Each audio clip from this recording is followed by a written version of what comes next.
महाराष्ट्र मासा प्रत्येक गावातून आणि प्रत्येक जिल्ह्यातून थेट तुमच्यापर्यंत।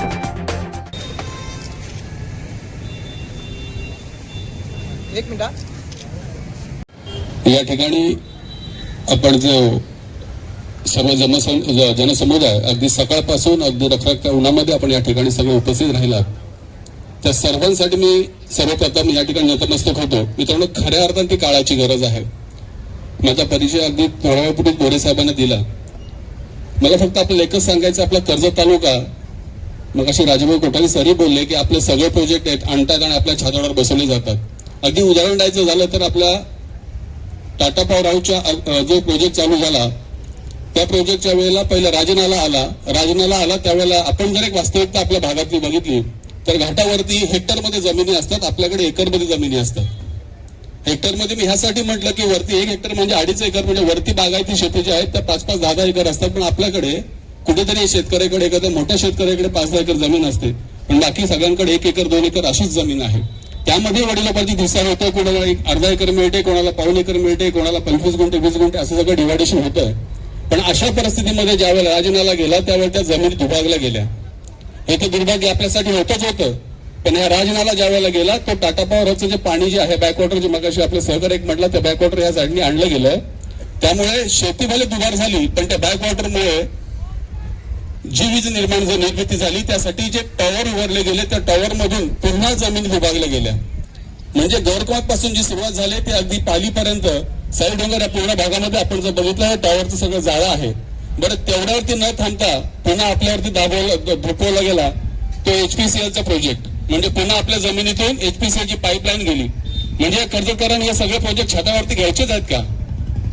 त्याच्यानंतर तिसरी जी गोष्ट आता आपल्या समोर चालू आहे तो आहे टोरंटोचा प्रोजेक्ट। मित्रांनो, जनसुनावणी जी आपण बघितली, त्या जनसुनावणीचा आवाज आपण सगळ्यांनी बघितला तर निश्चित मी एक वकील असल्यामुळे त्यावेळेस ऋषिकेश जोशी त्या ठिकाणी उपस्थित होते। आम्ही सगळ्यांनी तो रिपोर्ट व्यवस्थित बघितलेले आहेत। त्या जनसुनावणीमध्ये जो रिपोर्ट आपल्याला दाखवला गेला त्या रिपोर्टमध्ये असं म्हटलंय की ते जे भीमाशंकरचं पूर्ण अभयारण्य आहे त्याच्यामध्ये झुडपं आहेत। झुडपं म्हणजे कुठलं करवंदीचं वगैरे असं झुडपं। आज आपण तिथे बघायला गेलो तर आपल्या कवेत मावणार एवढी मोठी झाडं त्या ठिकाणी उभी आहेत। त्या ठिकाणी विविध प्रकारचे वनस्पती, औषधी वनस्पती आहेत। जे भीमाशंकर जंगल जे आहे ते आपल्या वेस्टर्न घाटमध्ये येतं, औषधी वनस्पती आहेत। त्याच्या पुढे तिथे विविध प्रकारचे वन्यजीव आहेत। अशी सर्व वनसंपदा तिथे असताना याच ठिकाणी हा प्रोजेक्ट येऊ घातलेला आहे। आणि निव्वळ डोळ्यात धुळफेक करून ती जनसुनावणी त्या ठिकाणी केली गेली आणि त्या जनसुनावणीचा अद्यापही कुठला रिझल्ट किंवा रिपोर्ट आपल्या समोर नाहीये। काही लोकांनी ती जनसुनावणी रेटून नेली, ठीक आहे, काही भाषे या व्यासपीठावरून करणं थोडंसं उचित होणार नाही, मी त्यामुळे माझे शब्द थोडे थांबवतो। पण या सगळ्यांनी आपण आपले डोळे उघडे केले पाहिजेत। हे सगळे आपण आपल्या छातावरती घेणार आहोत का? हा सगळा तास आपण सहन करणार आहोत का? आज जर तो प्रोजेक्ट या ठिकाणी होऊ घातला प्रोजेक्ट आहे, जो प्रोजेक्ट जर झाला तर माप असं म्हटलं जातं त्या प्रोजेक्टमुळे आपल्याला सगळा रोजगार मिळणार आहे। पण तो हायड्रो प्रोजेक्ट आहे, त्या प्रोजेक्टमध्ये सगळ्याचे सगळे ऑटो फील्डमध्ये असणार आहे। मोजून हार्डली 5 ते 7 लोक त्या ठिकाणी काम करणार आहेत आणि आपल्याला असं गाजर दिलं जातं की या ठिकाणी आपल्याला रोजगार मिळणार आहे। आपले डोळे कधी उघडणार आहेत? रोजगार दिला जातोय आता। मी पुन्हा एकदा थोडंसं मला शब्दाला बंधन घालावे लागतात। रोजगार दिला जातोय, पण तुम्हाला आम्हाला कोणाला तरी डंपर दिला जातोय, सांगितलं माती काढ। तुम्हाला आम्हाला कोणाला तरी असं सांगितलं, तुम्हाला JCB दिला जातो, तू ती माती उकर। अरे पण बादरा, ती माती तू कोणा शेतातून काढतोय? ते डंपर तो कोणा शेतामध्ये चालवतोयस? आज तुला ते माती न्यायला, तो डंपर न्यायला तुला पैसे दिले जातात। तू आजचा रोजगार बघतोयस, आज त्या मातीत तुला पैसे मिळतात, पण भविष्यामध्ये त्याच मातीमध्ये तुझा माझा कोणतरी वंशज नंतर काढला जाणार आहे। हे आपण का विसरतोय? हे लोकांना कधी कळणार आहे? हा टोरंटो प्रोजेक्ट अक्षरशः धूळ फेकली जाते आपल्या सगळ्यांच्या डोळ्यामध्ये। काय चाललंय टोरंटोच्या पुढे?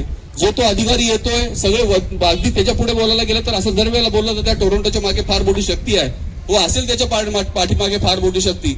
पण आज छत्रपती शिवाजी महाराजांचा रायगड आहे, छत्रपती शिवाजी महाराजांचा महाराष्ट्र आहे आणि ह्याच करतच्या भूमीमध्ये अनेक क्रांतिकारी जन्माला आलेले आहेत। मी आवर्जून नाव घेईल, बाकी क्रांतिकारांचं या ठिकाणी नाव तर घेतलं, पण आमच्या गावचे थोर हत्यारी घालणार देशमुख, त्यांनी फार मोठा पुढाकार त्यावेळेला घेतला होता। पण आजची परिस्थिती बघितली, या टोरंटोच्या पाठीमागे किती मोठी जरी शक्ती असली तर तुमची आमची शक्ती ज्यावेळेला एकत्र येईल मित्रांनो, त्यावेळेला नक्की ह्यांना झुकावं लागेल।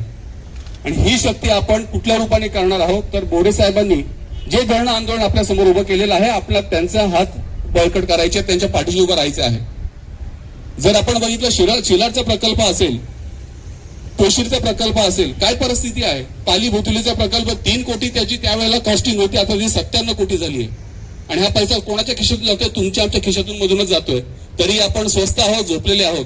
जागेवा मित्रांनो, टोरंटोचा प्रोजेक्ट अतिशय विनाशकारी हा प्रोजेक्ट आहे. वातावरणामधला होणारा बदल, नैसर्गिक होणारे बदल हे फार मोठे आहेत. आज जर आपण पुढे पाऊल टाकून जर ह्या प्रोजेक्टला विरोध केला नाही तर भविष्यामध्ये निश्चितच आपण सगळेजण फार अडचणीत येणार आहोत. आता जर टेम्परेचर आपण बघितलं 45 आसपास टेम्परेचर मोडीसाहेब जात आहे. मी निश्चितच सगळ्यांचे आभार मानेल, विशेषतः आपल्या आदिवासी बांधवांचा आभार मानेल. उन्हा तानामध्ये बाहेर सगळे खुर्चीमध्ये बसून तो या आंदोलनामध्ये त्यांनी सहभाग घेतला. काय होतं आदिवासी बांधवांकडे? आमच्या रानमेवा, जेव्हा ते रानात जातील, रानमेवा आणतील, तो ह्याच आपल्या कर्जाच्या मार्केटमध्ये जेव्हा विकतील तेव्हा संध्याकाळी पोटाची खळगी भागवतील. आणि ह्या आदिवासी लोकांच्या दळी जमिनी हे लाटतायत आणि आपले काही सो कॉल्ड पुढारी नेते एसी मध्ये बसलेत. असो, तो विषय नंतरचा आहे. पण पुन्हा एकदा सगळ्यांना विनंती करतो की या टोरंटो प्रोजेक्टला आपण सगळ्यांनी जोरदार विरोध करायचा आहे. मोरे साहेब, आपण जे काय निर्णय घ्याल, एक वकील म्हणून तर मी अगदी पहिल्या मीटिंग पासून मी बोललेलो, एक वकील म्हणून आपल्या बरोबर खांद्याला खांदा लागून जी काय तन मन धनाने जी काय मदत लागेल ती माझी एक वकील सहकारी म्हणून आपल्याला नेहमीच असेल आणि या सगळ्या सहकाऱ्यांबरोबर असेल. धन्यवाद. महाराष्ट्र माझाला सबस्क्राईब करा आणि बाजूचा बेल आयकॉन प्रेस करून मिळवा आपल्या परिसरातील ठळक आणि ताज्या घडामोडी.